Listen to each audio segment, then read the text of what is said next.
Hello, welcome back to another video.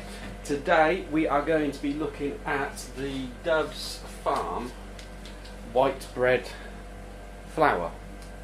I got brought this one for Christmas, but I've seen them popping up all over the place. They're in Asda, I believe they're in Tesco's.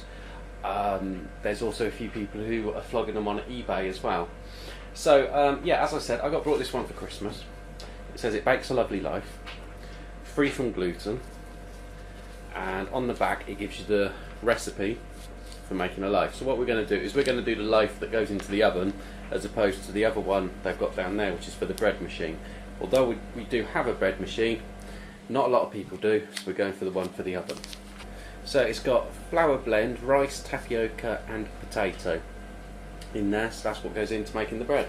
So yeah, as I said, we're going to follow these instructions. So we need egg whites, oil, it doesn't say what kind of oil, so I've just got normal vegetable oil, vinegar, again that's just the barley malt vinegar, so if you react to that, that might not be very good, sugar, salt, water, the white bread flour and the quick yeast. So yeah, we'll start following these instructions and we'll give it a go. So first up we have got egg whites, they're going in the bowl.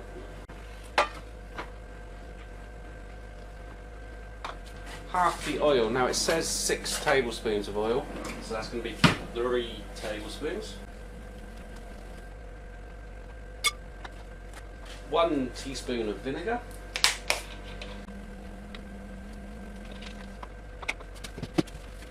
2 tablespoons of sugar.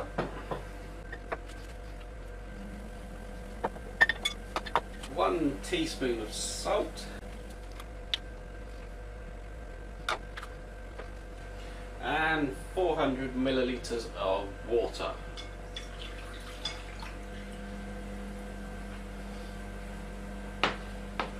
Into the bowl and whisk it well.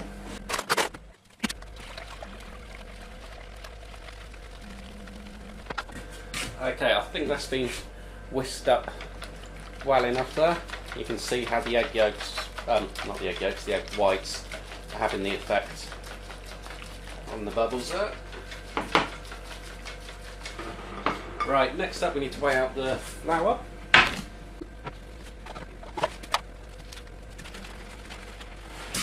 Okay, so we are going for 500 grams of the flour, and the bag comes in 1 kilogram bags, so that means if you like the bread you can get 2 loaves out of it per bag.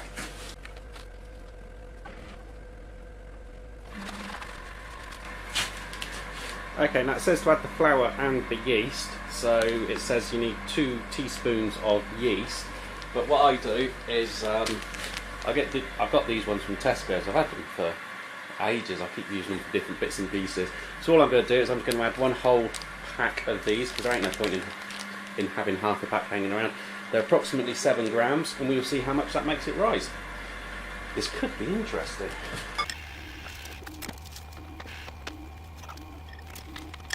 Okay, the pack says to mix it until it's a smooth, thick batter. We've still got a couple of lumps in there, so I'm going to mix it a little bit more, just to work in the last of the flour.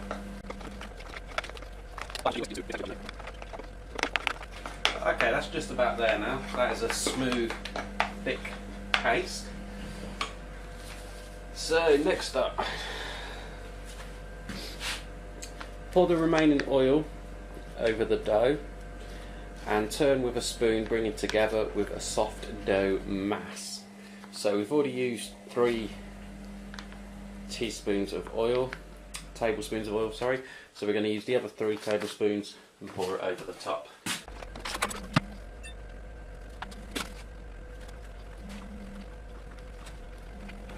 Okay, so now I've added the oil to it.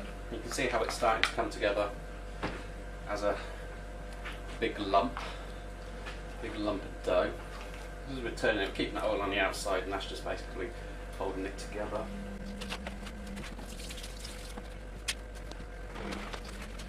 Right, it then says to tip the dough into, oh yeah, that's not right. Okay, it then says tip the dough into an oiled 1 kilogram 2 pound bread tin and smooth the top. Now, I don't know about you, but I've got no idea what a 1 kilogram 2 pound bread tin looks like. So I've got a couple. See, I've got one like that. It's got lure pack on the side, and I've got one like that. So they're both about the same size. So I kind of thought what I'd do, let's hold them up so you can see them. There we go. So I thought what I'd do is I'd go for the lure pack one because that's got the non-stick coating to it, and then I don't have to oil it, hopefully. And we'll give that one a go.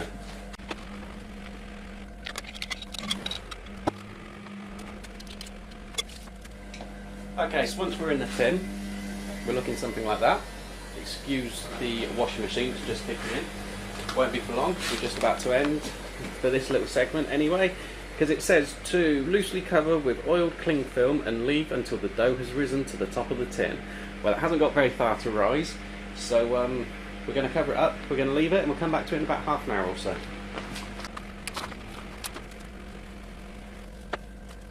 Right, now we've left it for 3/4 of an hour, and as you can see, not a lot has really happened. Now this could be for a couple of reasons. One, it could be because of our yeast, because I know the yeast has been in the cupboard for a little while, not too long, but a little while. And number two, I've been having a think about it, and I would have thought you would have had to have added warm water to it to help activate the yeast. Now it's been here on top of the cooker, and in the meantime I've used the cooker to bake some stuff for the kids' lunch. So it's been on, it's warm enough, but obviously it hasn't done anything. So what we're going to do now is we're just going to pop it straight into the oven, and it says to cook it for 55 to 60 minutes. We are in a fan oven at 200 degrees. So because it's a fan oven, we're probably going to be less than that, but let's just wait and see. We'll give it a go and we'll see.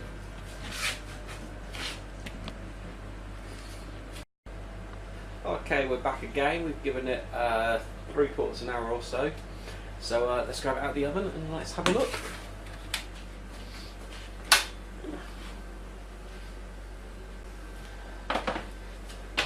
Okay, wow, it's risen a little bit. I must admit it does feel quite heavy. It feels heavier now than it did when it went in, as weird as that might sound. Yeah, it feels very dense. So let's just turn it out and have a look.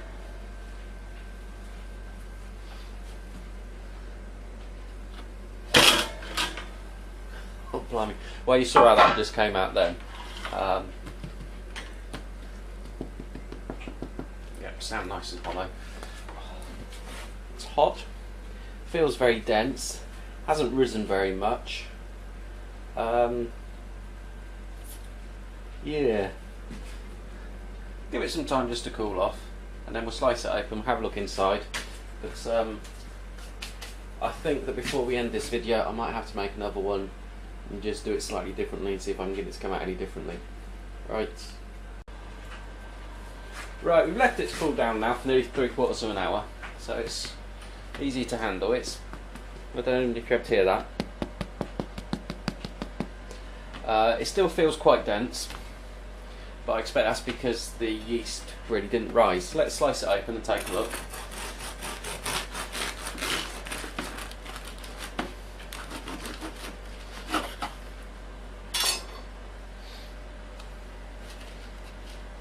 Okay, so that's what we've got on the inside. It does look quite light, quite fluffy. It doesn't look as if there's anything bad to it. So let's take a slice.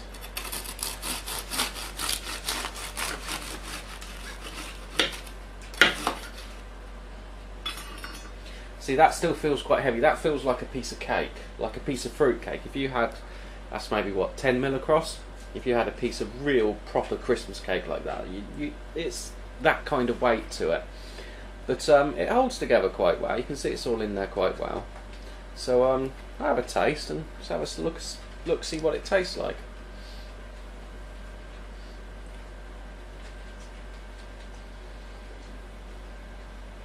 Oh, no.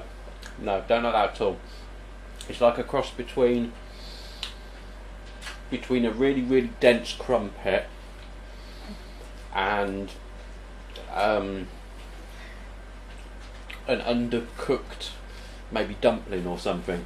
Let's try a bit from around the crust. The crust is nice, that's quite crisp and It's a bit like toast. That's not too bad. That bit in the middle there, oh no, that was like an undercooked dumpling. Right, I think for this effort, that's a fail.